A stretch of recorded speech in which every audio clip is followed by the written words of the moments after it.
Hello friends, welcome to Vivi's kitchen. இன்றைக்கி நம்ம சேனலில் சூப்பரான கிறிஸ்பியான நல்லா பொசு பொசுன்னு உப்பி வர பூரி எப்படி ப்ரிப்பேர் பண்ணுறதுன்னு பார்க்கலாம். அதுக்கான தேவையான பொருள்லாம் ஃபஸ்ட்டு சொல்லிடுறேன். தேவையான அளவு ஆயில் எடுத்துக்கலாம். தேவையான அளவு உப்பு எடுத்து வச்சுருக்கேன். 1 கப் ஹாட் வாட்டர் எடுத்து வச்சுருக்கேன். தேவையான அளவு கோதுமை மாவு எடுத்து வச்சுக்கோங்க. இந்த மாதிரி ஒரு அகலமான பாத்திரத்தில் கொட்டி வச்சுக்கோங்க. நம்ம எடுத்து வச்சிருந்த கோதுமை மாவில் நம்ம தேவையான அளவு உப்பு சேர்த்துக்கலாம். உப்பு சேர்த்ததுக்கப்புறம் இதை ஒரு வாட்டி மிக்ஸ் பண்ணிவிடுங்க. கொஞ்சம் கொஞ்சமாக தண்ணி ஆட் பண்ணி நல்லா இதை பசைஞ்சிக்கலாம்.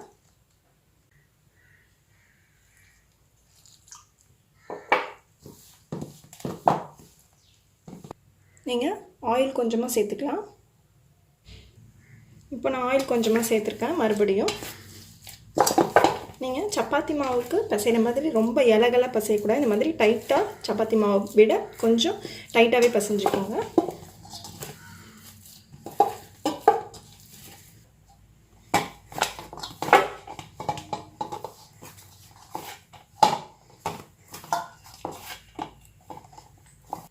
பாருங்கள், பூரி மாவு இந்த அளவுக்கு டைட்டாக இருக்கணும். அதே மாதிரி நல்லா நான் பிசைஞ்சிட்டேன். இப்போ வந்து பார்த்திங்கன்னா உங்களுக்கு தேவையான அளவு பால்ஸ் எடுத்துக்கலாம். ஒரு பிளேட்டில் வச்சுக்கோங்க. இந்த மாதிரி நீங்கள் தேவைப்பட்ட பால்ஸ் ரெடி பண்ணி ஒரு பிளேட்டில் வச்சுக்கோங்க. எப்போவுமே நம்ம பூரி ப்ரிப்பேர் பண்ணும்போது இந்த சைஸ் பால்ஸ் வந்து நீங்கள் ரெடி பண்ணிக்கோங்க. இதை விட ரொம்ப பெருசாக இருந்துச்சு அப்படின்னா பூரி நல்லா பொசு பொசுன்னு உப்பி வராது. இப்போ நம்ம ஒரே ஒரு பால் மட்டும் எடுத்து இந்த மாதிரி நல்லெண்ணெயில் கொஞ்சம் நான் டிப் பண்ணியிருக்கிறேன். டிப் பண்ணதுக்கப்புறம் நான் வந்து பூரி கட்டை யூஸ் பண்ணி இன்றைக்கி ப்ரெஸ் பண்ண போகிறேன். இப்போ இதை க்ளோஸ் பண்ணிட்டு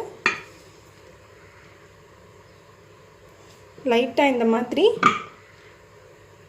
பண்ணிவிட்டு இதை ஓப்பன் பண்ணிவிட்டு இதை நம்ம எண்ணெயில் போட்டு எடுத்துடலாம்.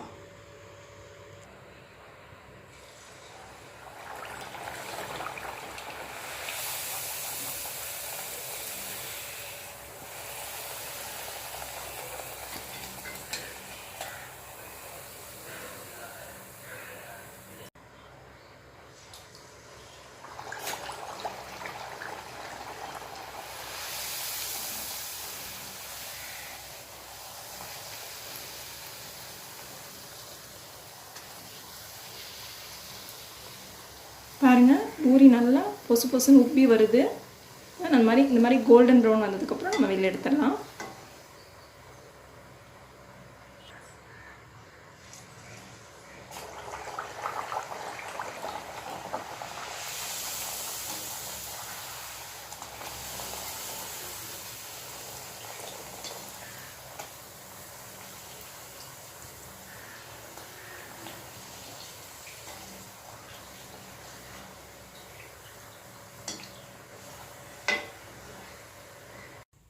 பாருங்கள் ஃப்ரெண்ட்ஸ், இப்போ நமக்கு சூப்பரான கிறிஸ்பியான பூரி தயாராகிடுச்சு. இதை நீங்கள் வீட்டில் கண்டிப்பாக ட்ரை பண்ணி பாருங்கள்.